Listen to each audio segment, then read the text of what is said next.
প্রিয় ভাইয়েরা, প্রথমেই বলতে চাই ধারণাটা কি আসলে, ধারণা কাকে বলে? ধারণা হলো হুয়া ইতিকাদু জানিবি শাররি ওয়া তারজিহুহু আলা জানিবিল খাইরি ফিমা ইয়াহতামিলুল আমরাইন মাআন।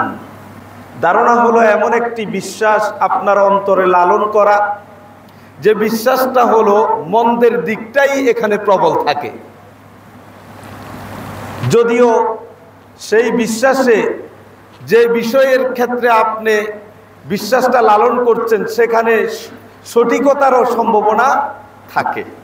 আবার বলছি, এমন একটা বিশ্বাস যেই বিশ্বাসের মধ্যে মন্দের দিকটা প্রাধান্য পায় এবং সেই মন্দের দিকটার পাশাপাশি ভালো যেই ধারণা, ভালো যেই দিকটা আছে সেটারও সম্ভাবনা রাখে। এটাই হলো ধারণা। এক কথায়, কোনো বিশ্বাসে যদি ভালো মন্দের দিক দুটিই থাকে এবং সেই জায়গায় যদি মন্দের দিকটি প্রাধান্য পেয়ে যায়, সেটাকে বলা হয় খারাপ ধারণা। আর ইসলামী শরিয়ায় খারাপ ধারণাটাকেই মূলত একজনের প্রতি আরেকজনের পোষণ করতে নিষেধ করা হয়েছে। কোরআনুল কারীমের সূরা আল হুজরাতের 12 নম্বর আয়াতে আল্লাহ তাআলা ঘোষণা করছেন, ইয়া আইয়ুহাল্লাযীনা আমানু জিতানিবু কাসীরাম মিনাজ যন্নি। হে ঈমানদার সমাজ, তোমরা বেশি বেশি ধারণা করা থেকে বিরত থাকো। ইন্না বা'দাজ যন্নি ইসমুন, কারণ এমন কিছু ধারণা রয়েছে যে ধারণাগুলি পাপের দিকে নিয়ে যায়, গুনাহের দিকে নিয়ে যায়। তাহলে কোরআনুল কারীমে এই আয়াত থেকে আমরা বুঝতে পারি ধারণাটার দুটি দিক রয়েছে, দুটি প্রকার রয়েছে। একটি হলো মন্দ ধারণা, আরেকটি হলো ভালো ধারণা। আয়াতের প্রতিপাদ্য বিষয়ে যেটা আমাদের কাছে ফুটে উঠেছে, তোমরা বেশি ধারণা করা থেকে বিরত থাকো। কারণ কিছু ধারণা আছে পাপ, অপরাধ, গুনাহ। তাহলে যেই ধারণাটা আমাদেরকে অপরাধের দিকে নিয়ে যায়, আমাদের আমলনামায় গুনাহ হিসেবে লিখা হয়, সেটা হলো মন্দ ধারণা। এর বাহিরে আরো কিছু ধারণা আছে যেগুলি হলো ভালো ধারণা। তাহলে এইখান থেকে আমরা বুঝতে পারলাম ধারণাটা দু ধরনের হয়ে থাকে, আয-যন্নুল মামদুহ ওয়াজ-যন্নুল মাযমুম। প্রশংসনীয় ধারণা, আরেকটা হচ্ছে নিন্দনীয় ধারণা। প্রশংসনীয় ধারণাটা কেমন? আপনি একজনের প্রতি আরেকজনের ধারণা পোষণের ক্ষেত্রে কোন ধারণাটা অনুমোদনযোগ্য, কেমন ধারণা আপনি পোষণ করতে পারবেন, যেখানে আমরা এক এক করে জানার চেষ্টা করব এই ধারণা একটা সমাজকে কিভাবে ধ্বংস করে দিতে পারে সেটা জানবো। পাশাপাশি ভালো ধারণাটা কোন কোন ক্ষেত্রে হয় সেটার কিছু ধারণা এবং প্রক্রিয়া আপনাদের সামনে তুলে ধরছি। ভালো বা প্রশংসনীয় ধারণার প্রথম প্রকার হলো আবশ্যকীয়, ফরজ, যে ক্ষেত্রে আপনাকে ধারণা করতেই হবে, এটা ফরজ। সেটা হলো আল্লাহর প্রতি ভালো ধারণা, নবী রাসূলদের প্রতি ভালো ধারণা, ইমানদারদের প্রতি ভালো ধারণা পোষণ করা, আপনার সমাজে বেড়ে ওঠা আপনার জানা সৎ মানুষটার প্রতি ভালো ধারণা। এই সকল ক্ষেত্রে আপনাকে ভালো ধারণা পোষণ রাখাটা ফরজ। যদি আল্লাহ, আল্লাহর রাসূল এবং তাদের থেকে আগত কোনো বিধিবিধানের ব্যাপারে আপনার কোনো মন্দ ধারণা হয়, হাযা কুফরুন বিল ইজমা। আল্লাহর প্রতি মন্দ ধারণা মানে আপনি কুফরি করলেন। রাসূল সাল্লাল্লাহু আলাইহি সাল্লামের প্রতি মন্দ ধারণা মানে আপনি কুফরি করলেন। আমরা ইচ্ছায় অনিচ্ছায় এই ধরনের অনেক ধারণা আল্লাহ এবং তার রাসূলের প্রতি করে ফেলি। এটা অজ্ঞতার কারণে হোক অথবা জেনে শুনে হোক।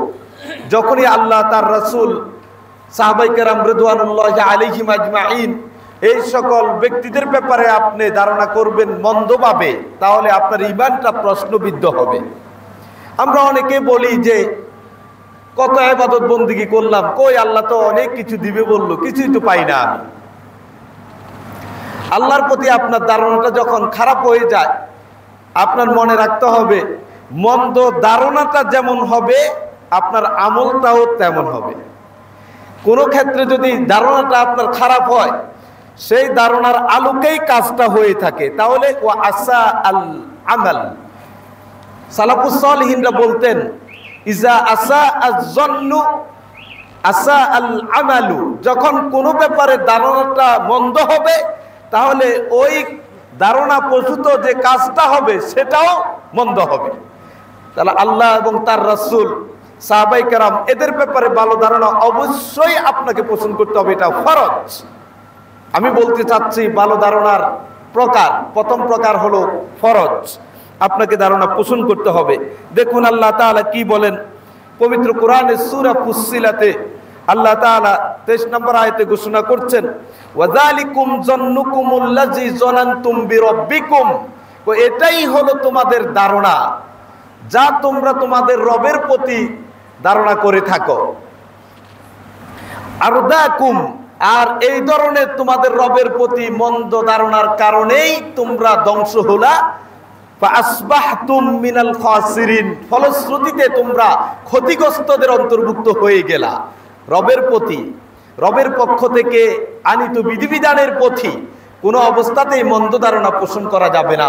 হাদিসে কুদসিতে আল্লাহ রাব্বুল আলামিন বলেন আনা ইনদা যন্নি আবদি বি, আমি আমার বান্দার ধারণার আলোকেই তার কাছে অবস্থান করি।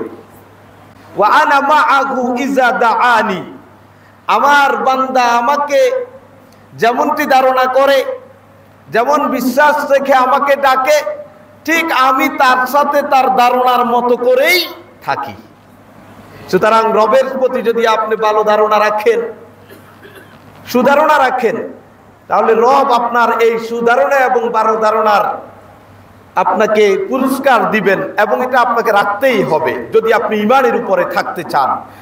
ব্যতিক্রম যদি করেন তাহলে ঈমান চলে যাবে, কুফরই হবে।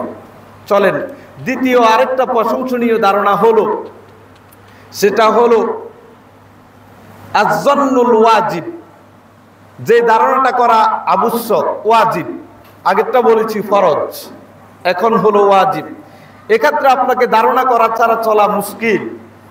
ধরেন আপনি একটা মামলা কোর্টে পেশ করলেন, বিচারক ওই মামলার নিষ্পত্তি যদি করতে হয় তাহলে সাক্ষ্য প্রমাণের ভিত্তিতে যেই ধারণাটা তার ভিতরে প্রবল আকার ধারণ করবে ওই আলোকেই কিন্তু তিনি রায় দিবেন।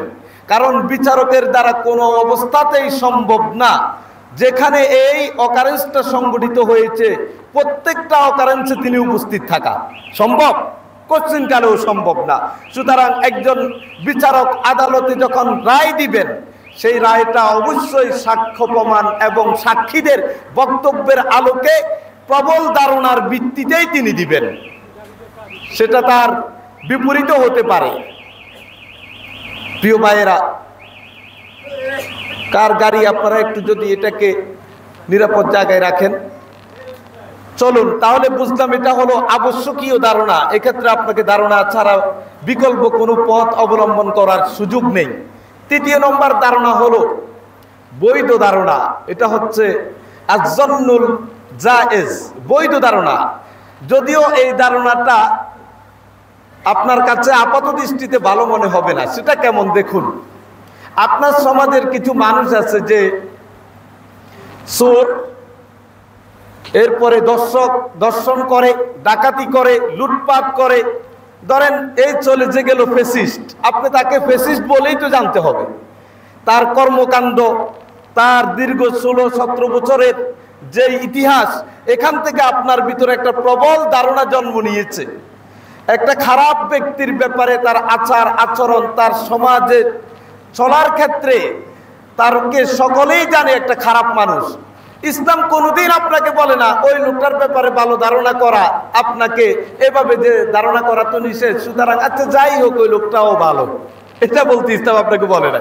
মানে খারাপ যেটা, খারাপ হিসেবে যেটা পরিচিত সেটাকে খারাপ বলেই ধারণা করা সতর্কতার জন্যে, সেটা ইসলাম আপনাকে অনুমোদন দিয়েছে, বৈধ। তবে তার একটা সীমারেখা আছে। সীমারেখাটা কি? খারাপ এবং দুষ্ট মানুষগুলির দুষ্টমি এবং অপরাধের কারণে তাকে আপনি খারাপ এবং দুষ্ট হিসাবেই জানবেন, তার প্রতি খারাপ ধারণায় রাখবেন সতর্কতার জন্যে। কিন্তু এই খারাপ ধারণা লালন করে ওই দুষ্ট ব্যক্তির উপরে কোনো কিছু অতিরঞ্জন করা যাবে না, তার উপর কোনো আইন আরোপ করা যাবে না, পূর্বের ধারণার আলোকে শুধুমাত্র নিজে সতর্ক থাকার জন্য ওই দুষ্টের প্রতি আপনি দুষ্ট হিসাবেই ধারণা রাখবেন, এটা ইসলাম আপনাকে অনুমোদন দেয়। যেমন আমরা জানি, যে কথা বললাম, আপনার পাশের বাড়িতে একটা চোর থাকে এবং এলাকায় সবাই তাকে চোর বলেই জানে। ইসলামের এই বিশ্বাস এবং ধারণা নিয়ে যদি আপনি মনে করেন যে ইসলাম ধারণা করতে নিষেধ করেছে, তাহলে ওই চোরকেও ভালো করে ভালো মানুষ হিসেবে ধারণা করা, এটা কেন জানি নিজের প্রবৃত্তির সাথে ধোঁকা দেয়া ছাড়া আর কিছু না। তাকে আপনি খারাপ হিসেবে এই ধারণাটা রাখতে হবে, এটা বৈধ। তবে সীমা রাখা আছে, সেটা হলো সতর্কতার জন্য। তাহলে কয় ধরনের বৈধ ধারণা হলো? 3টা। চতুর্থত আরেকটা ধারণা আছে যেটা প্রশংসনীয়, সেটা আপনাকে করতে হবে। সেই ধারণাটা হলো যে আপনার চারপাশের যে মানুষগুলি, সেই মানুষগুলির মধ্যে যারা ভালো মানুষ, এরা তো নবী রাসূল এবং সাহাবায়ে কেরামের জামানার না, এই সকল মানুষগুলির প্রতি আপনি ভালো ধারণা রাখবেন, এটা ইসলাম আপনাকে অনুমোদন দেয়। যদি সাক্ষ্য এবং প্রমাণ সুস্পষ্টভাবে আপনার কাছে থাকে সেটা ভিন্ন কথা। দেখুন রাসূল সাল্লাল্লাহু আলাইহি ওয়াসাল্লাম তিনি কি করতেন। তিনি বলেন, আয়েশা রাদিয়াল্লাহু তাআলা আনহা থেকে বর্ণিত, তিনি বলেন রাসূলুল্লাহ সাল্লাল্লাহু আলাইহি ওয়াসাল্লাম বলেছেন, মা আযুন্নু ফুলানান ওয়া ফুলানান ইয়ারিফানি মিন দীনিনা শাইআ। রাসূল নিজে বলতেছে যে আমি অমুক অমুক লোক দুইটাকে আমাদের দিন বা ধর্ম সম্পর্কে কিছু জানে বলে মনে করি না। আমার ধারণা হলো অমুক অমুক লোক আমাদের দিন এবং ধর্ম সম্পর্কে কিচ্ছু জানে না, এটা আমার ধারণা।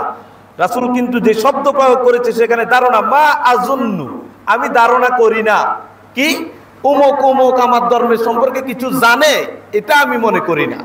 তার মানে রাসূল দুইটা লোকের ব্যাপারে কি করলেন? ধারণা করলেন। তখন বর্ণনাকারী লাইস তিনি বলেন, কানা রাজুলাইনি মিনাল মুনাফিকিন, ওই যে দুই লোকটার ব্যাপারে রাসূল ধারণা করলেন যারা আমাদের দিন ধর্ম সম্পর্কে কিছু জানে না, ওই দুটো হলো মুনাফিক। তাহলে খারাপ লোকের ব্যাপারে খারাপ ধারণা আপনাকে রাখা সতর্কতার জন্য ইসলাম এটাকে কি দেয়? অনুমোদন দেয়। অনুরূপভাবে ভালো মানুষকে ভালো ধারণা রাখা, এটাও আপনার নৈতিক দায়িত্বের অংশ। আশা করি বৈধ ধারণা, প্রশংসনীয় ধারণা আমরা বুঝতে পারলাম। চলুন, দ্বিতীয় হলো আয-যন্নুল মাজমুম, যে ধারণাটা নিন্দনীয়, কোনোভাবেই আপনাকে এই ধারণা রাখা যাবে না। সেটা কেমন? সেটা হলো কোনো ব্যাপারেই যদি আপনি কারো ব্যাপারে যদি কোনো কথা হয় আপনার সাথে, শুরুতেই আপনার নেগেটিভ। এরকম কিছু মানুষ আছে নেতিবাচক চিন্তা চেতনা লালন করে, যে কারো ব্যাপারে কোনো কথা আসলেই তাকে নেতিবাচক দিয়ে শুরু করে, তার খারাপ ধারণা নিয়ে তার শুরু হয়। সেই লোকটা কি ভালো না খারাপ ওইটা তার দেখার দরকার হয় না, তার কাজে হলো মন্দ ধারণা করা, নেতিবাচক ধারণা করা। এটা নিঃসন্দেহে ইসলাম অনুমোদন করে না। দ্বিতীয়ত, কোনো ব্যক্তির ব্যাপারে অথবা কোনো বিষয়ে আপনি সিদ্ধান্ত নিতে গেলে, প্রথমটা হলো শুনলেই মন্দ ধারণা হয়, দ্বিতীয় হলো কোনো ব্যাপারে আপনি সিদ্ধান্ত নেওয়ার মনস্থির করলেন, ওই সিদ্ধান্তের ক্ষেত্রে সর্বদাই আপনি সবার আগে মন্দটা দিয়ে শুরু করেন, খারাপ ধারণা লালন করে তারপরে শুরু করেন। ধরেন আপনাকে আমি বললাম, ভাই অমুক একটা ব্যবসা আছে, করবেন কিনা? না, ব্যবসা করে জীবনে অনেকেই ক্ষতিগ্রস্ত হয়েছে, এটার সাথে কে আছে? আমি বললাম অমুক আছে, তুই তো সারছে, আর লাগবে না। শুরুতেই সিদ্ধান্ত নেওয়াটাই আপনার শুরু হয় কি দিয়ে? জাজ বিচার ছাড়া, মন্দ দিয়ে। এটাও ইসলাম আপনাকে অনুমোদন দেয় না। অনুরূপভাবে আপনার সমাজের যে ভালো মানুষটা আছে, ওই ভালো মানুষ সম্পর্কে আপনার জানা আছে, বোঝা আছে, তার দৈনন্দিন জীবন আপনার সামনে বেড়ে উঠেছে, তার সততার ব্যাপারে সকলেই জানে, ওই লোকের ব্যাপারেও আপনি মন্দ ধারণা পোষণ করতে পারবেন না। যদি মন্দ ধারণা করেন, এটাকে ইসলাম অনুমোদন দেয় না। 4 নাম্বার, কোন ব্যক্তির সততা এবং মন্দ দুইটাই আছে।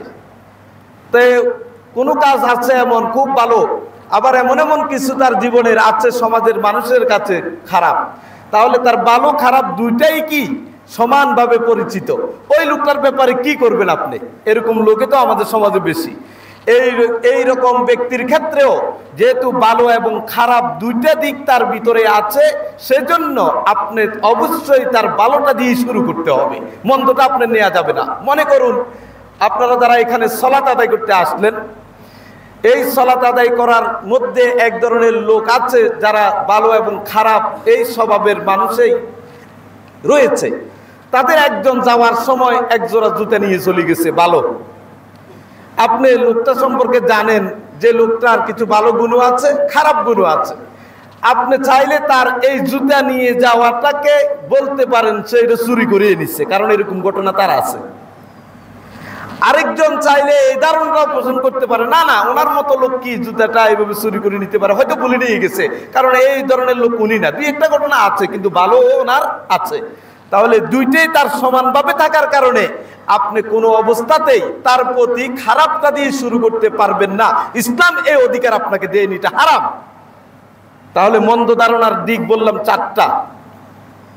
এই সকল মন্দ ধারণা যে চারটি রূপ, এই মন্দ ধারণাকে ইসলামী শরিয়ায় দুইটি ভাগে ভাগ করেছেন। খুব ভালো করে বুঝছেন, আমি একাডেমিক কথা বলতেছি।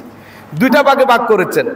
একটা হলো সুউজ্জন্নিল্লাযী ইউআখাযু বিহি সাহিবু, এমন মন্দ ধারণা যে ধারণার কারণে আল্লাহ তাআলা আপনাকে পাকড়াও করবেন। মন্দ ধারণা যে চারটা ধরন বললাম, এই চারটার মধ্যেই করার তো অনুমতি নাই, তারপর আপনি করে ফেললেন, তাহলে এই ধারণার কারণে আল্লাহ তাআলা হয় আপনাকে পাকড়াও করবেন অথবা করবেন না। তাহলে কখন করবেন কখন করবেন না মন্দ ধারণার ক্ষেত্রেই। মন্দ ধারণা কয়টা রূপ বললাম? চারটা। কোনো ভালো মানুষের প্রতি মন্দ ধারণা, কোনো ব্যক্তির প্রতি শুরু থেকেই নেতিবাচক ধারণা পোষণ করা, কোনো সিদ্ধান্ত নেওয়ার ক্ষেত্রে শুরুতেই মন্দ ধারণা দিয়ে শুরু করা, এবং যার মধ্যে ভালো খারাপ দুইটা দিকে আছে ওই ব্যক্তিকে মন্দ দিয়ে শুরু করা, মন্দ ধারণা পোষণ করা। এইরকম মন্দ ধারণার ক্ষেত্রে আপনার দুইটি ভাগে বিভক্ত। কি এই ধারণাগুলির কারণে হয় আল্লাহ তাআলা আপনাকে শাস্তির আওতায় নিয়ে আসবেন অথবা তিনি শাস্তির আওতায় আনবেন না। তাহলে কোনগুলির জন্য শাস্তির আওতায় আনবেন এবার শুনেন, মনোযোগ দিয়ে বুঝুন। আবু হুরায়রা রাদিয়াল্লাহু তাআলা আনহু থেকে বর্ণিত, তিনি বলেন রাসূলুল্লাহ সাল্লাল্লাহু আলাইহি ওয়াসাল্লাম বলেছেন, ইন্নাল্লাহা তাজাওয়াজা লি উম্মতি আম্মা হাদ্দাসাত বিহি আনফুসাহা মা লাম তাতাকাল্লাম বিহি আও তা'মাল। কয় যে আল্লাহ তাআলা আমার উম্মতের এমন এমন অন্যায় অপরাধ বা কাজ যেগুলি ঘটে গেছে তার মধ্যে, এই সকল কাজ থেকে আল্লাহ তাআলা ওভারকাম করেন, তাকে পাকড়াও করেন না, এগুলির দিকে তিনি দেখেন না। তো সেগুলি কি?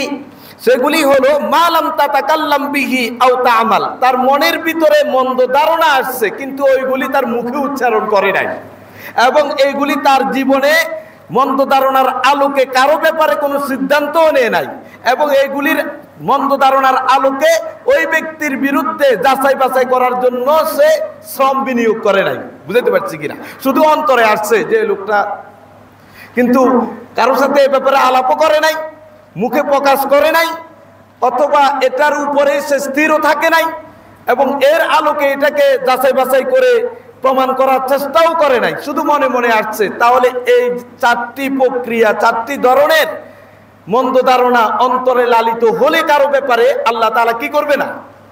শাস্তি দিবে না, পাকড়াও করবেন না।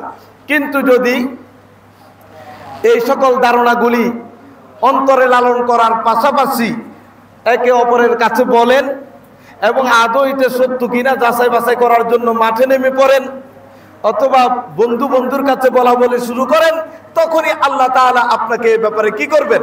পাকড়াও করবেন। আশা করি বুঝতে পেরেছেন।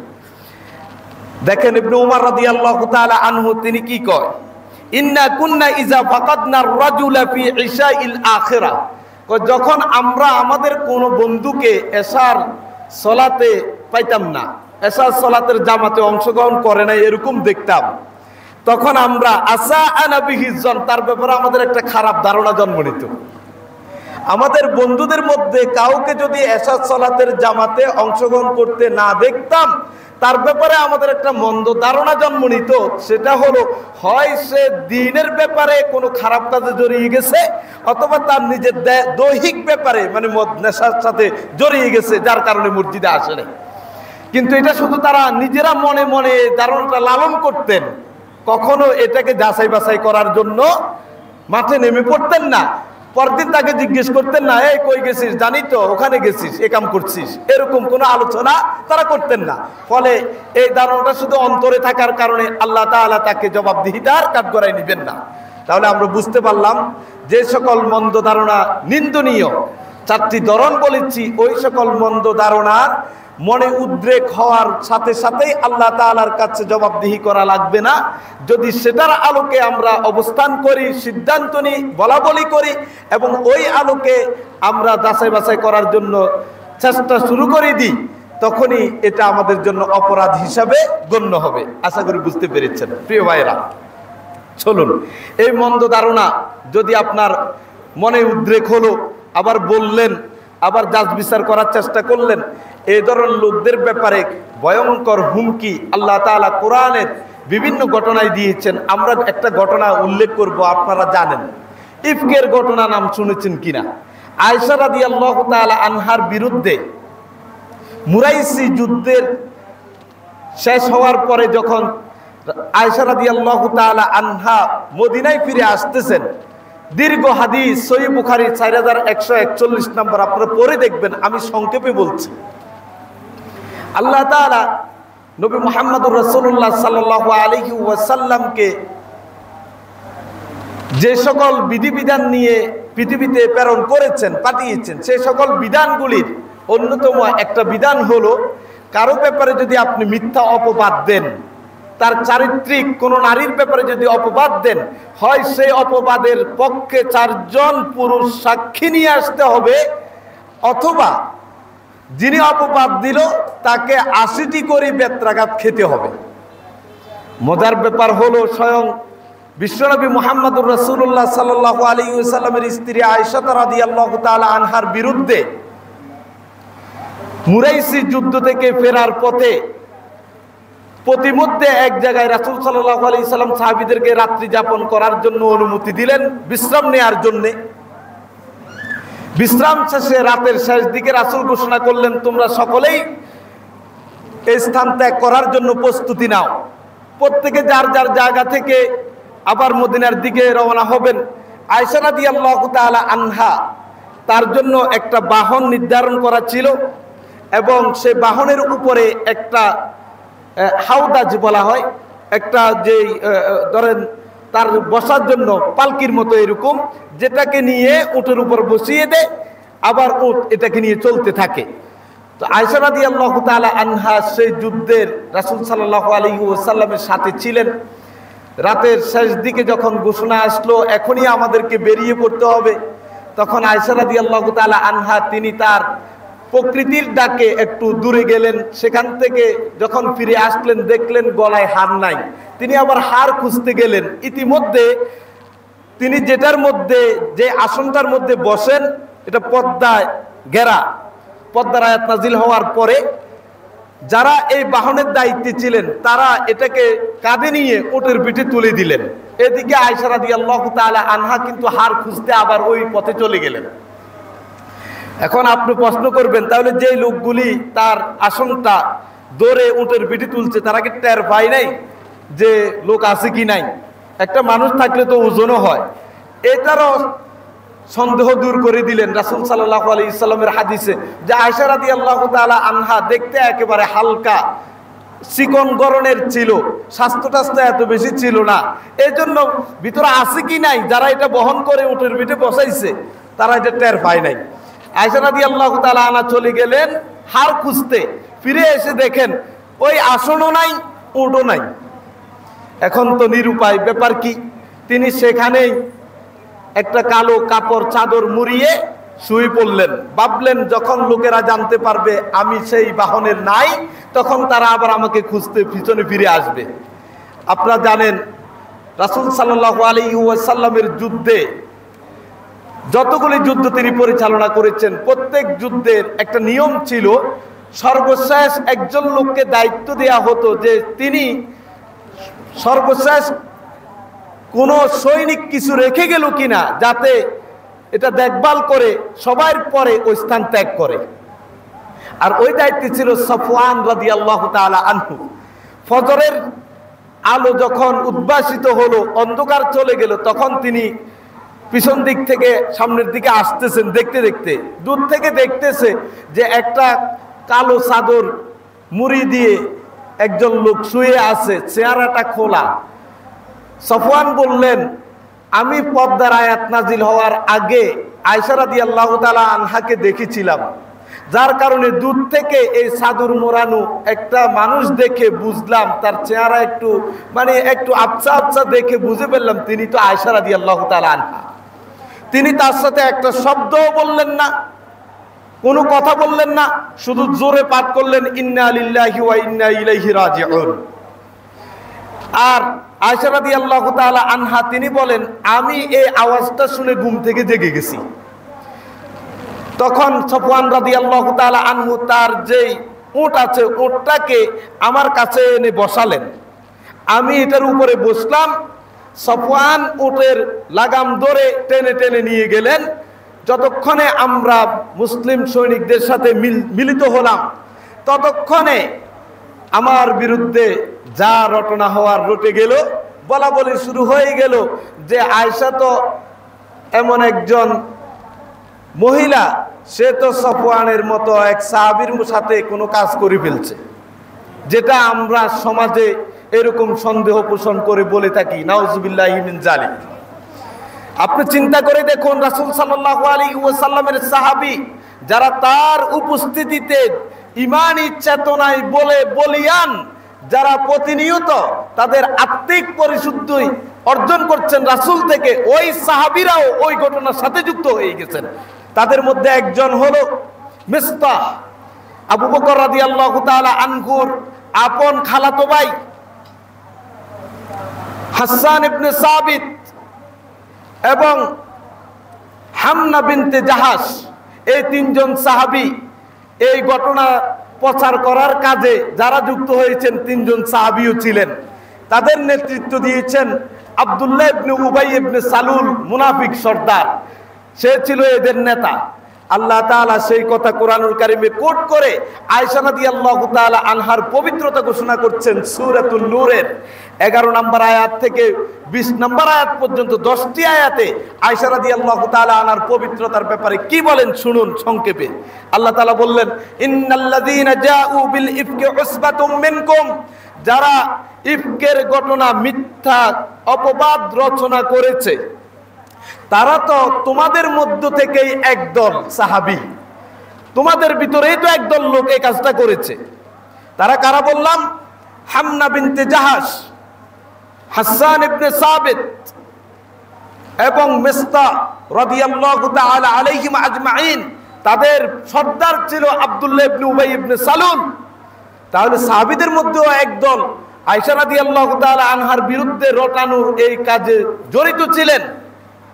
আল্লাহ তাআলা বললেন, লা তাহসাবুহু শাররাল লাকুম, তোমরা এই যে ঘটনা ঘটেছে আর আয়েশার চরিত্র নিয়ে রটনা হচ্ছে, এটাকে তোমরা মন্দ মনে করিও না, এটার আল্লাহর একটা ফয়সালা আছে। বাল হুয়া খায়রুল লাকুম, বরং এতে তোমাদের জন্য কল্যাণ আছে। লিকুল্লি ইমরিইম মিনহুম মাকতাসাবা মিনাল ইসমে, প্রত্যেক ব্যক্তি তার পাপের জন্য, অপরাধের জন্য শাস্তি ভোগ করবে। ওয়াল্লাযী তাওয়াল্লা কিবারাহু মিনহুম, তাদের মধ্যে যে এটার অগ্রণী ভূমিকা পালন করেছে, প্রধান দায়িত্ব পালন করেছে, সে কে? আব্দুল্লাহ ইবনে উবাই ইবনে সালুল। লাহু আযাবুন আযীম, তার জন্য যন্ত্রণাদায়ক মহান শাস্তি আল্লাহর কাছে রয়েছে। এরপরে শুনুন আল্লাহ তাআলা কি বলে ঈমানদারদেরকে। আব্দুল্লাহ ইবনে সালুলের ব্যাপারে বলে ফেললেন তার জন্য যন্ত্রণাদায়ক, তার জন্য এক ভয়াবহ শাস্তি আছে। তাহলে ঈমানদার যারা এই কাজে যুক্ত ছিলেন তাদের কি হবে বলতেছে শুনুন।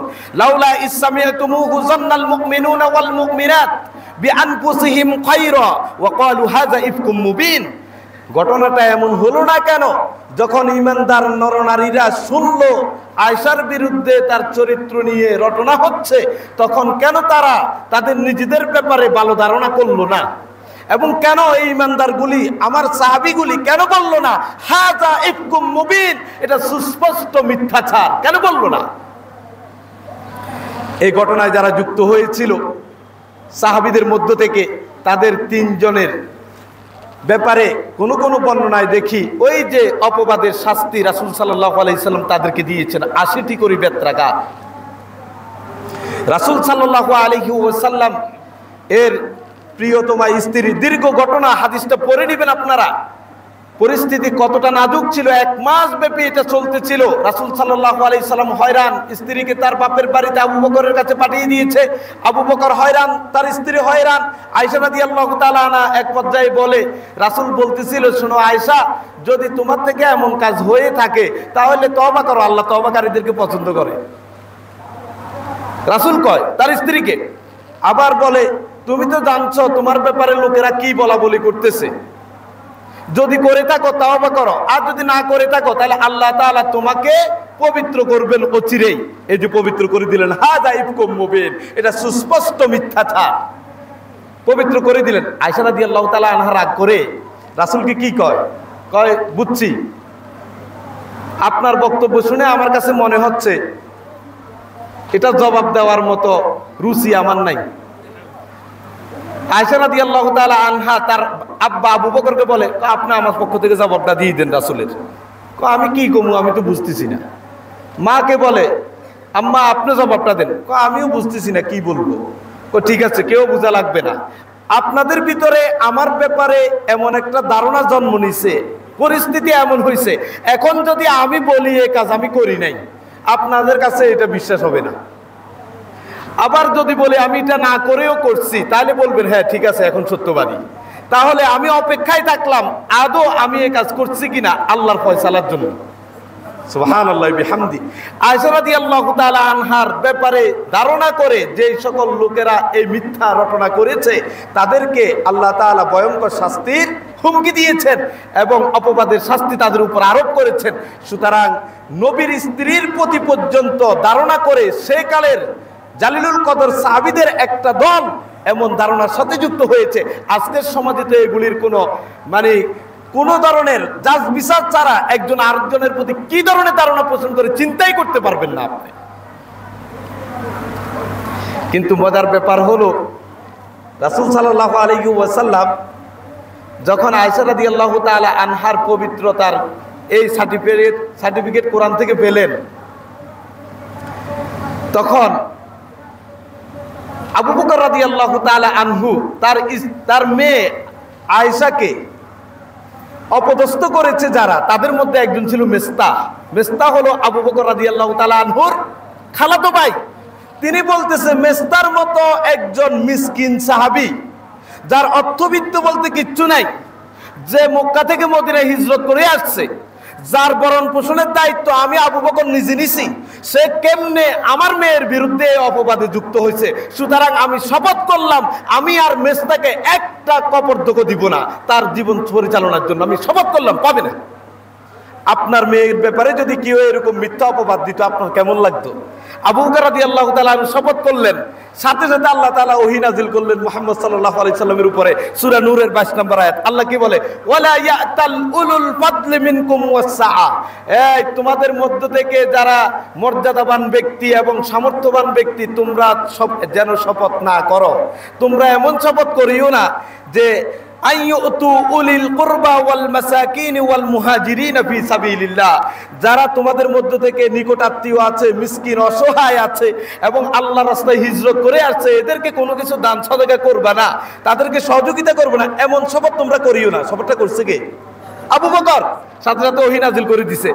তখন আল্লাহ তাআলা আয়াতের শেষাংশ বললেন যে তোমরা এমন শপথ থেকে দূরে থাকো, ওয়ালিয়াফু ওয়ালিয়াসফু, এদেরকে ক্ষমা করে দাও, এদেরকে মার্জনা করে দাও। কারণ আলা তুহিব্বুনা আন ইয়াগফিরাল্লাহু লাকুম, তোমরা কি পছন্দ করো না যে আল্লাহ তাআলা তোমাদেরকে ক্ষমা করে দিক? আবু বকরকে লক্ষ্য করে বলতেছে। তখন আবু বকর কি বলছে জানেন? হাদিসে এসেছে, আমি ক্ষমা করে দিলাম, এখন থেকে মিস্তার ভরণ পোষণ আগে যেমন ছিল আমি আবার দেয়া শুরু করে দিলাম। সুবহানাল্লাহি বিহামদি। দেখেন, চরম শত্রু আপনার মেয়ের ব্যাপারে যদি এরকম কাজ করে, তার প্রতি শত্রুতাটা আপনার কেমন লালিত হবে। সেখানে আবু বকর রাদিয়াল্লাহু তাআলা আনহু সব ভুলে গিয়ে আবার আগের মতো তার জন্য তিনি দান সদকা করা শুরু করে দিলেন। সুবহানাল্লাহি বিহামদি। দীর্ঘ ঘটনা আপনারা পড়বেন এটা। তাহলে আমরা দেখলাম একটি মিথ্যা ঘটনা কিভাবে একটি মানুষের চরিত্রকে ধ্বংস করে দিতে পারে, সম্পর্কের অবনতি করতে পারে, একটি সমাজকে কিভাবে কলুষিত করতে পারে। আরেকটি হাদিস শুনুন। রাসূলুল্লাহ সাল্লাল্লাহু আলাইহি ওয়াসাল্লামের একটা স্বভাব ছিল, তিনি প্রতিদিন সাহাবীদের কাছে আসতেন, এসে বলতেন, এই আমার সাহাবারা শোনো, লা ইউবাল্লিগনি আহাদুম মিন আসহাবি আন আহাদিন শাইয়া, তোমরা কোন সাহাবী আমার কাছে তোমাদের অপর কোন বন্ধু সাহাবীর ব্যাপারে কিছু বলিও না, অভিযোগ করিও না। ফাইন্নী উহিব্বু আন আখরুজা ইলাইকুম ওয়া আনা সালিমুস সাদরে, আমি আশা করি, প্রত্যাশা করি, আমার পছন্দ হলো আমি যখনই তোমাদের সাথে মিলিত হই যাতে এমত অবস্থায় মিলিত হতে পারি যে আমার অন্তরে তোমাদের কারো ব্যাপারে কোনো বিদ্বেষ নাই। সুবহানাল্লাহ। সুতরাং তোমরা একজন সাহাবীর ব্যাপারে আরেকজন সাহাবীর বিরুদ্ধে অভিযোগ আমার কাছে বলতে এসো না, আমার কাছে এটা ভালো লাগে না। আমি চাই একেবারে একটা স্বচ্ছ হৃদয় নিয়ে তোমাদের সাথে আলিঙ্গন করতে, তোমাদের সাথে সাক্ষাৎ করতে। এটা রাসূলুল্লাহ সুন্নাহ ছিল। আপনি শুনলে হতবাক হবেন, জানি না সময় আমাকে সুযোগ দিবে কিনা। চলুন, রাসূল সাল্লাল্লাহু আলাইহি ওয়াসাল্লাম একদিন সাহাবীদেরকে বলতেছিলেন, হাদিসটা এসেছে মুসনাদে আহমদে 12720 নম্বর হাদিস, বলতেছে, এই সাহাবীরা শোনো, ইয়াতলু আলাইকুমুল আনা রাজুলুম মিন আহলিল জান্নাহ, এই কিছুক্ষণের মধ্যে একজন লোক তোমাদের কাছে আসবে, যেই লোকটা হচ্ছে জান্নাতি। সুবহানাল্লাহি বিহামদি। এই কথা বলার পরে সব সাহাবী তো অপেক্ষা করতেছে, আল্লাহু আকবার, কোন লোকটা যার জান্নাতি হওয়ার ব্যাপারে রাসূল সার্টিফিকেট দিচ্ছে। সবাই তাকিয়ে আছে দরজার দিকে যে কে আসতেছে। দেখে কিছুক্ষণ পরে একজন আনসারি লোক আসছে, যার দাড়ি দিয়ে ফোঁটা ফোঁটা পানি পড়তেছে, ওযুর পানি, আর তার বাম হাতে জুতা নিয়ে এসে মসজিদে ঢুকছে। পরের দিন আবার রাসূল সাল্লাল্লাহু আলাইহি সাল্লাম সাহাবীদেরকে লক্ষ্য করে বললেন, কিছুক্ষণের মধ্যে একজন লোক আসবে যে জান্নাতি। সবাই অপেক্ষা করতেছে, দেখলো গতকালের যে লোকটা এই লোকটাই আসছে। তৃতীয় দিন আবার বলল, দেখলো যে গতকাল যে লোকটা এই লোকটাই আসছে।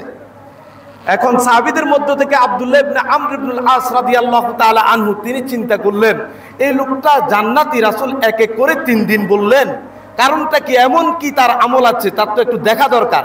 সে একটা মানে বান ধরলো, বান বুঝেন তো, মানে একটা মেকি মানে সিচুয়েশন তৈরি করলো। রাসূল চলে গেলে কথা বলে, তৃতীয় দিন তিনি তখন ওই আনসার লোকটার কাছে গিয়ে বলল, বন্ধু শোনো, আমার আব্বার সাথে আমার একটা মনোমালিন্য হয়েছে, তার সাথে আমি শপথ করছি যে 3 দিন তার ঘরে আর যাবো না। এখন তুমি যদি আমাকে 3 দিন তোমার বাড়িতে একটু থাকার জায়গা দিতা। বলল ঠিক আছে। নিয়ে গেল আনসারি সাহাবী আব্দুল্লাহ ইবনে আমর ইবনুল আসকে তার বাড়িতে। সে হলো থাকার বান করে দেখতে চাচ্ছে আসলে ও কি করে, রাতভর সে কি আমল করে, যার জীবদ্দশায় রাসূল তাকে জান্নাতি বলল।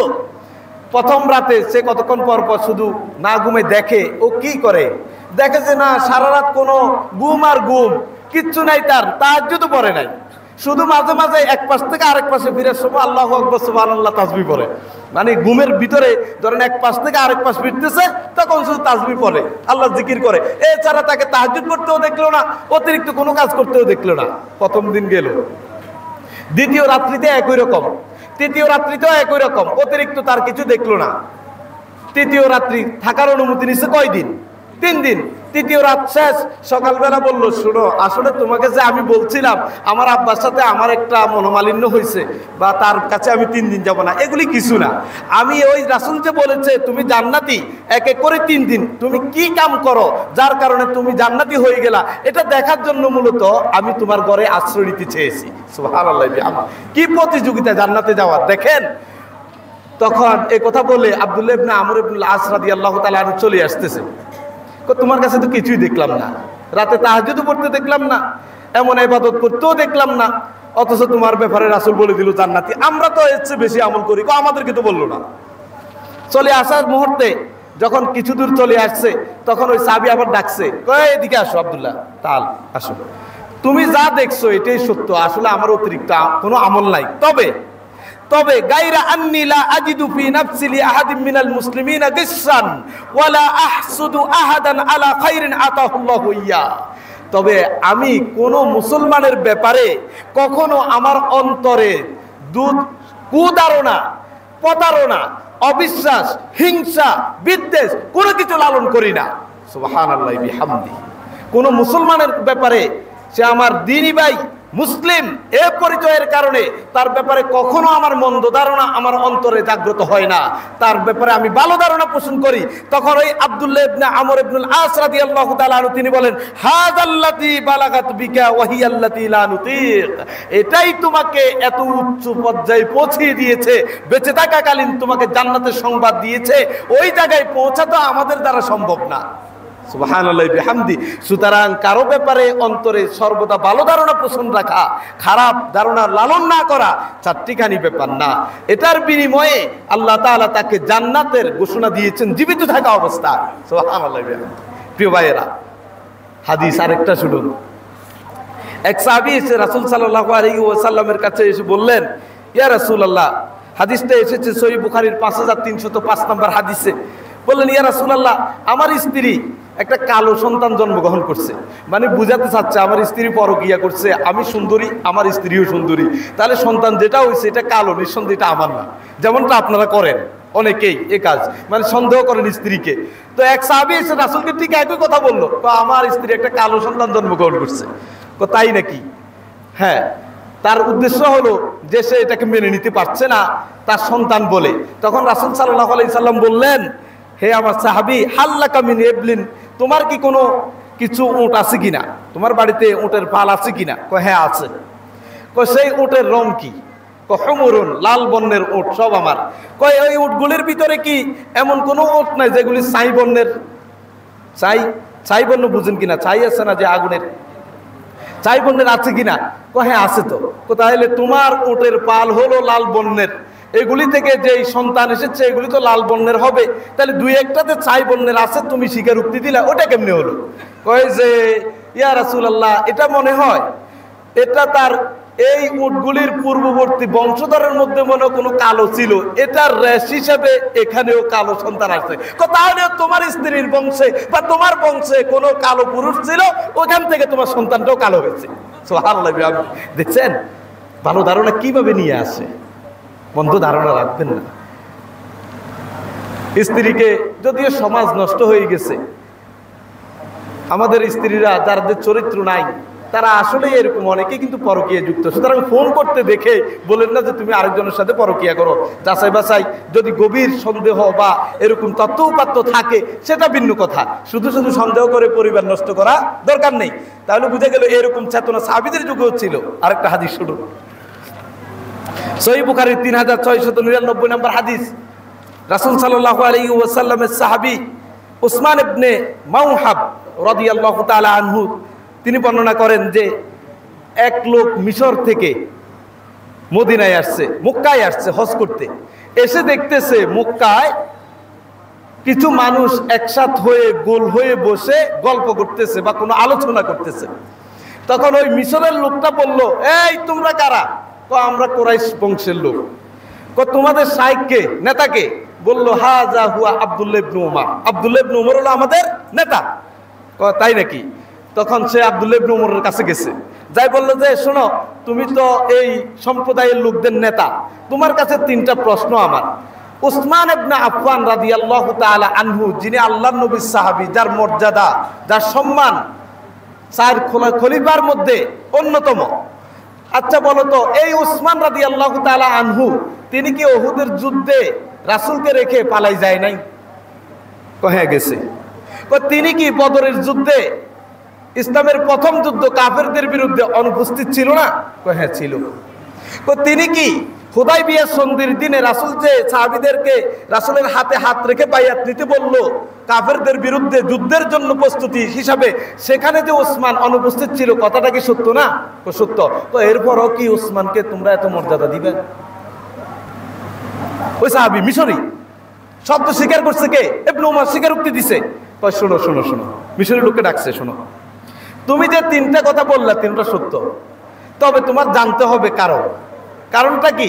তিনি যে উহুদের যুদ্ধে পালাই গেছে, তিনি তো একা পালাই যায় নাই। সেই দিন উহুদের যুদ্ধের ময়দানে রাসূলুল্লাহ সাল্লাল্লাহু আলাইহি সাল্লামের সাথে শুধুমাত্র 9 জন সাহাবী ছিল, 2 জন মুহাজির আর 7 জন আনসার। বাকি 1000 মধ্যে সবাই তো পালাইছে, পালাই নাই। আল্লাহ তাআলা এদের সবাইকে মাফ করে দিয়েছে। সুবহানাল্লাহি বিহামদি। দ্বিতীয় অভিযোগ তোমার, যে ওসমান রাদিয়াল্লাহু তাআলা আনহু বদরের যুদ্ধে অনুপস্থিত ছিল, কথা সত্য। তবে ওসমান রাদিয়াল্লাহু তাআলা আনহু অনুপস্থিত থাকার কারণ হলো রাসূলের মেয়ে ছিল ওসমানের স্ত্রী, আর তখন তার মেয়ে ওসমানের স্ত্রী অসুস্থ থাকায় রাসূল তাকে অনুপস্থিত থাকার অনুমতি দিয়েছে। শুধু অনুমতিই দেন নাই, তিনি যেতে চেয়েছিলেন, তখন বলল তুমি যেতে হবে না, যারা যাচ্ছে যুদ্ধে তারা যেমন গনিমতের মাল পাবে তুমি অনুপস্থিত থেকেও পাবা। সুবহানাল্লাহ বিহামদিহি। তো 3 নম্বর বাইয়াতে রিদওয়ান, হুদায়বিয়ার সন্ধির দিনে বাবলা গাছের নিচে বাইয়াত নিচে সাহাবীরা কাফিরদের বিরুদ্ধে যুদ্ধের, সেখানে ওসমান ছিল না। ব্যাপারটা তো সহজ কথা না, তার মানে সব জায়গায় সে নিজেকে বাছাই বাছাই রাখে। না, ঘটনাটা এমন না। ঘটনাটা হলো রাসূল সাল্লাল্লাহু আলাইহি ওয়াসাল্লাম মুসলমানদের পক্ষ থেকে কাফেরদের কাছে, মক্কার কুরাইশ বংশের কাফেরদের কাছে যে প্রতিনিধি পাঠাইছে সে হলো ওসমান। আর ওই সময় ওসমানের চেয়ে সম্ভ্রান্ত অভিজাত কোন সাহাবী কুরাইশ বংশের মুসলমানদের এখানে ছিল না পাঠানোর মতো, এই জন্য তাকে রাসূল সাল্লাল্লাহু আলাইহি সাল্লাম পাঠাইছে। যখন তার আসতে দেরি হচ্ছে ফিরে, তখনই তো এই শপথটা রাসূল নিয়েছিল, আর সেই শপথের সময় তিনি অনুপস্থিত ছিলেন, এটাই স্বাভাবিক। সুতরাং তিনি ইচ্ছা করেছিলেন না। সুবহানাল্লাহি বিহামদি। 3টা ধারণা করলেন, ধারণার উত্তর দিয়ে দিলেন। উত্তর দিয়ে বলল, এই যে উত্তরগুলি পাইলা এগুলি নিয়ে তুমি মিশরে ফিরে যাও, তোমার সম্প্রদায় কওমের লোকদেরকে বলে দাও তারাও যাতে অমূলক ধারণা না করে। সুবহানাল্লাহি বিহামদি। তাহলে বুঝা গেল মুসলিম ভাইয়ের প্রতি সর্বদা চেষ্টা করতে হবে সর্বোচ্চ পর্যায়ে তার প্রতি ভালো ধারণা, কোনো ব্যাখ্যা করে হলেও তাকে ভালো ধারণা পোষণ করতে। তবে সেগুলি তো আগে বলে আসছি, যেটা খারাপ ও খারাপটার প্রতি আপনি মন থেকে এসে খারাপের পরেও তাকে ভালো বলে, সেটা দরকার নেই। সেটা আমরা শুরুতেই বলে আসছি। আরেকটা হাদিস বলবো, একটু দেরি হলেও আপনারা ধৈর্য সহকারে শুনবেন ইনশাআল্লাহ। শুনুন, রাসূল সাল্লাল্লাহু আলাইহি ওয়াসাল্লাম এর সাহাবী দুজন আনসার সাহাবী, হাদিসটা আমরা জানি। একবার উম্মে সালামা সফিয়া রাদিয়াল্লাহু তাআলা আনহা রাসূলুল্লাহ সাল্লাল্লাহু আলাইহি সাল্লামের সাথে সাক্ষাৎ করতে গেলেন। মসজিদে নববীতে রাসূল ইতিকাফে ছিল। তখন রাসূল সাল্লাল্লাহু আলাইহি সাল্লামের সাথে কিছুক্ষণ কথা বললেন। কথা বলে তিনি উঠে আসতেছিলেন, রাসূল তার সাথে উঠে আসছে। দরজা পর্যন্ত আসলেন, দেখলেন 2জন আনসার সাহাবী পাশ দিয়ে যাচ্ছে। তারা রাসূলকে সালাম দিলেন, রাসূল সালামের উত্তর নিলেন। উত্তর নিয়ে কি সাথে সাথে বলে দিলেন যে শোনো, এ হলো ইন্নামা হিয়া সফিয়া, এই যে দেখতেছ বোরকা পরিহিতা একজন মহিলা, এ কিন্তু তোমাদের মা সফিয়া রাদিয়াল্লাহু তাআলা আনহা। এই কথা বলার সাথে সাথে 2জন সাহাবী বলল, ইয়া রাসূলুল্লাহ সুবহানাল্লাহ, আপনার আবার এই ব্যাখ্যা দেওয়া দরকার কি? আপনার ব্যাপারে কি আমাদের কোনো খারাপ ধারণা হয় নাকি? আমরা কি আপনার ব্যাপারে কোনো অন্যায় ধারণা করতে পারি? আপনি ব্যাখ্যা না দিলেও তো চলে। তখন রাসূল ব্যাখ্যা দিচ্ছেন, শুনেন। ওই ইন্নাশ শাইতানা ইয়াবলুগু মিনাল ইনসানি মাবলাগাদ দাম, শয়তান মানুষের রক্তের শিরায় উপশিরায় চলাচল করে। ওয়া ইন্নী খাশিতু আন ইয়াকযিফা ফি কুলুবিকুমা শাইআ, আমি আশঙ্কা করছি যে শয়তান ইবলিস তোমাদের অন্তরের ভিতরে এমন কোনো ওয়াসওয়াসা ঢেলে দিতে পারে, সন্দেহ দিয়ে দিতে পারে, সেজন্য অগ্রিম আমি এটা সমাধান দিয়ে দিলাম। সুবহানাল্লাহি বিহামদিহি। প্রিয় ভাইরা, চলুন সালাফুস সালিহিন কি বলে। সালাফুস সালিহিনদের কেউ কেউ বলতেন, মাহমা রাআইতা ইনসানান ইউসিউজ যান্না বিন-নাস তালিবান লিল উয়ুব, যখন কোনো মানুষকে দেখবা সে শুধু মানুষের প্রতি মন্দ ধারণা করে তার দোষ চর্চা করার জন্য, তখন তুমি জেনে রাখবা আন্নাহু খাবিসুন ফিল বাতান, অথবা কোন বর্ণনা এসেছে ফিল বাতান, ওই লোকটার পেটের ভিতরে হারাম ঢুকছে, মনে রাখবা। কেউ কারো প্রতি শুধু শুধু এটা তার রোগ, কথা শুনলেই মন্দ ধারণা করে, তার খাবারে কি আছে? হারাম আছে, তার মন পেটের ভিতরে হারাম বা অপবিত্র সম্পদ আছে। ভাই ওয়া ইন্না যালিকা খুবুসুহু, সব ঠিক বলতেছি, ঠিক বলা দরকার নেই। ওয়া ইন্না যালিকা খুবুসুহু ইয়াতারাশাহু মিনহু, ওয়া ইন্না যালিকা, কয় যে এই ধরনের মন্দ ধারণা যারা অন্তরে পেটের ভিতরে লালন করে, অন্তরে লালন করে, তার যে পেটে হারাম ঢুকছে এই কারণেই তো এটা করে। আর এই হারাম খাবার থেকে পেটে ঢুকছে, সেখান থেকে সেই শক্তি এবং কিছু সামর্থ্য অর্জন করছে, পরবর্তীতে এই শক্তি সামর্থ্য দিয়ে মানুষের পিছনে এটা সে বিনিয়োগ করে। হারাম খাবার থেকে ফোঁটা ফোঁটা আস্তে আস্তে করে এটা করে। ওয়া ইন্নামা রাআ গায়রাহু মিন হাইসু হুয়া, যখনই কাউকে দেখে তার কামে হলো ধারণা করে, মন্দ ধারণা ছাড়া তার হেঁটে যাচ্ছে মসজিদের সামনে, তখনও বলবে যে কোনোদিন তো দেখলাম না, আজকে আসছে কোনো বিপদে পড়ছে মনে হয়, মানে তাকে কামে হলো ধারণা করা। এরপরে বললেন ফাইনাল মুমিনা ইয়াতলুবুল মাআজিদ, ইমানদার সর্বদা উযর তালাশ করে। একজন ইমানদার তার ভাইয়ের উযর আছে কিনা, যে কেন এই কাজটা করছে। হতে পারে তার কোনো সমস্যা ছিল, হতে পারে তার এই অভাব ছিল, হতে পারে তার এই মানে দুর্দশা ছিল যার কারণে এমন করছে। আপনার দায়িত্ব হলো উজুর খুঁজে তাকে কি করা, মুক্তি দেয়া, তাকে ভালো পথে রাখা, তার প্রতি ভালো ধারণা রাখা। আর ওয়াল মুনাফিকু ইয়াতলিবুল উয়ুব, মুনাফিকের কাজ হলো শুধু দোষ খোঁজা। তাহলে যারা আমরা দোষ খোঁজাখুঁজি করি, মনে রাখবেন আপনার আমার ভিতরে মুনাফিকের স্বভাব এবং চরিত্র আছে।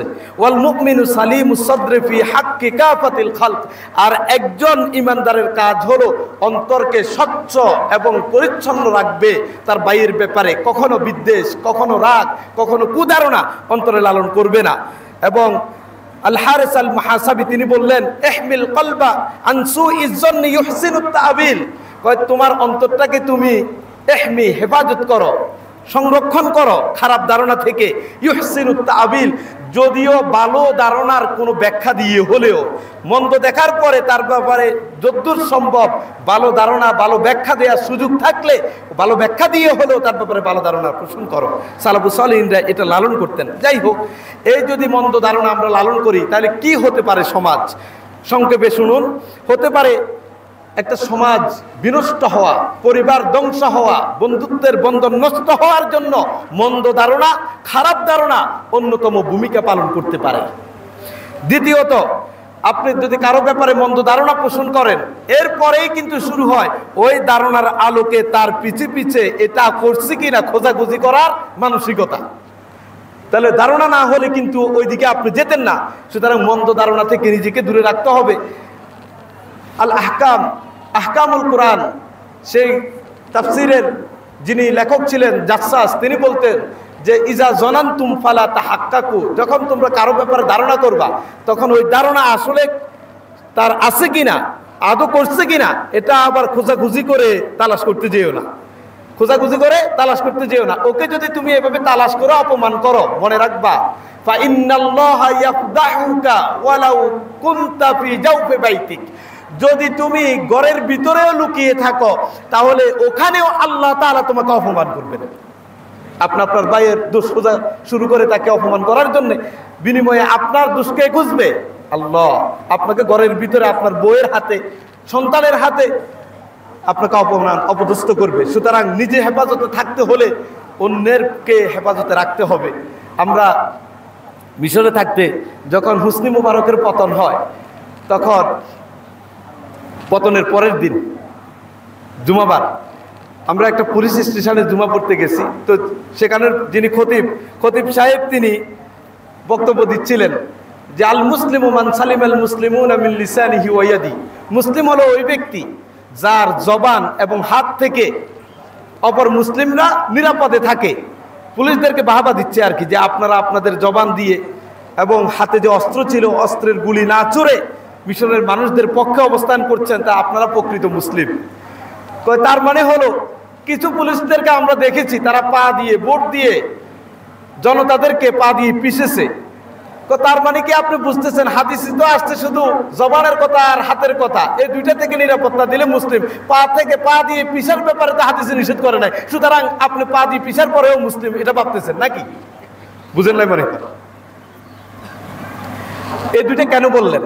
বলছেন হলো কারোর সাথে যদি আপনার কোনো সম্পর্কের অবনতি হয়, মার মুখে অবস্থা যায়, প্রথম ছুটে কোনটা? মুখ, জগরা, তাই না?